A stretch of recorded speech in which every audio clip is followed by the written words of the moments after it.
എല്ലാവർക്കും ക്രിസ്തുവേശുവിൻ്റെ നിസ്തുല നാമത്തിൽ സ്നേഹവന്ദനം. ഇന്നത്തെ നമ്മുടെ ധ്യാനത്തിനായി 119 സങ്കീർത്തനം 114 വാക്യം. സങ്കീർത്തനം 119 114. നീ എൻ്റെ മറവിടവും എൻ്റെ പരിചയമാകുന്നു, ഞാൻ തിരുവചനത്തിൽ പ്രത്യാശ വച്ചിരിക്കുന്നു.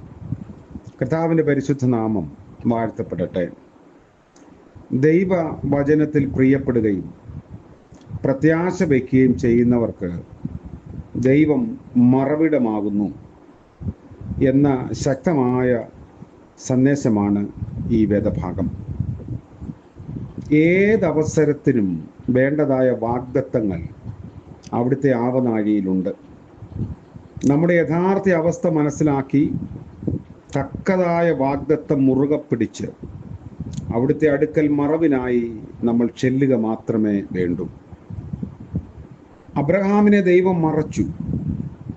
ഞാൻ നിന്റെ അതിമഹത്തായ പ്രതിഫലവും പരിചയവുമാണെന്ന് അവനോട് തന്നെ വാഗ്ദത്തം ചെയ്തു. സർവശക്തനായ ദൈവം തന്നെ കൊണ്ട് തന്നെ അബ്രഹാമിനെ മറയ്ക്കുകയാണ്. നൂറ്റാണ്ടുകളോളം നിലവിലുള്ള വാഗ്ദത്തത്തിൻ്റെയും ഉടമ്പടിയുടെയും തുടക്കമായിരുന്നു അത്. വിശ്വാസികളുടെ പിതാവായി അവൻ്റെ ജീവിതം ആരംഭിച്ചു. പിന്നീട് ദൈവത്തിൻ്റെ സ്നേഹിതൻ എന്ന പേരും സമ്പാദിച്ചു. ദൈവം നടപ്പിലാക്കാൻ ഉദ്ദേശിച്ച പല തീരുമാനങ്ങളും ദൈവം അബ്രഹാമുമായി പങ്കുവയ്ക്കുന്നു.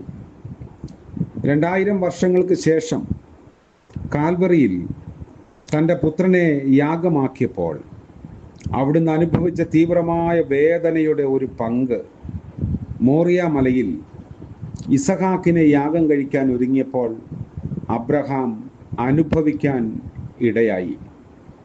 അതേ അബ്രഹാമിൻ്റെ മേൽ ദൈവത്തിൻ്റെ പുതപ്പ് ഉണ്ടായിരുന്നു എന്നതാണ് വാസ്തവം. മോശ മരുഭൂമിയിൽ ദൈവത്തോട് സംസാരിക്കാൻ പർവ്വതത്തിൽ കയറിപ്പോയി. മേഘവും ദൈവ തേജസ്സും അവരെ ഇരുവരെയും മൂടി. സ്നേഹിതനോട് സംസാരിക്കുന്നത് പോലെ ദൈവം മോശയോട് സംസാരിച്ചു. മോശയുടെ മുഖം പ്രകാശിച്ച് ത്വക്ക് തിളങ്ങുന്ന അനുഭവം ഉണ്ടായി. ഇസ്രായേൽ മക്കളോട് ദൈവം കോപിച്ചപ്പോൾ പലതവണ മോശ ഇടിവിൽ നിന്ന് മധ്യസ്ഥത ചെയ്യുന്നതായി കാണാം. ദൈവം കാണിച്ചു കൊടുത്ത ഒരു പാറയുടെ വിള്ളലിൽ നിന്ന് ദൈവ മഹത്വം നേരിട്ട് കാണാനും ദൈവം ഇടയാക്കി. മോശയുടെ മേൽ ദൈവത്തിൻ്റെ പുതപ്പുണ്ടായിരുന്നു. മറുരൂപമലയിൽ ശിഷ്യന്മാരുടെ മേൽ ദൈവ തേജസ്സിൻ്റെ പുതപ്പ് വീണു.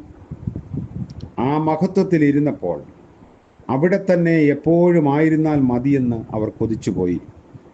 മേഘം വിട്ട് പിരിഞ്ഞപ്പോൾ മാത്രമാണ് അവർ യഥാർത്ഥ ജീവിതത്തിലേക്ക് മടങ്ങി വന്നത്. അപ്പോൾ ദൈവ സാമീപ്യം ഏറ്റവും ആഹ്ലാദകരമായ അനുഭവമാണെന്ന് അവർ കണ്ടെത്തി. പിന്നീട് പത്രോസ് പറയുന്നത് തങ്ങൾ അവൻ്റെ മഹിമ കണ്ട സാക്ഷികളാണ് എന്നത്രേ. ദാനിയേൽ സിംഹക്കുഴിയിൽ എറിയപ്പെട്ടപ്പോൾ ദൈവം തൻ്റെ പുതപ്പിനാൽ അവനെ മറച്ചു. സിംഹങ്ങൾക്കൊന്നും ചെയ്യാൻ കഴിഞ്ഞതേയില്ല. അതുപോലെ ശദ്രഖ്, മേശക്, അബേദ്നെഗോ എന്നിവർ തീച്ചൂളിൽ എറിയപ്പെട്ടപ്പോൾ ദൈവത്തിൻ്റെ തേജസ് കൊണ്ട് അവരെ മുഴുവനായി മറച്ചു. പുറത്തു വന്നപ്പോൾ തീയുടെ മണം പോലും തട്ടാതെ ദൈവം തൻ്റെ പുതപ്പ് കൊണ്ട് അവരെ മറച്ചു. ഏലിയാവിൻ്റെ പുതപ്പ് ഏലിശയുടെ മേലിട്ടു.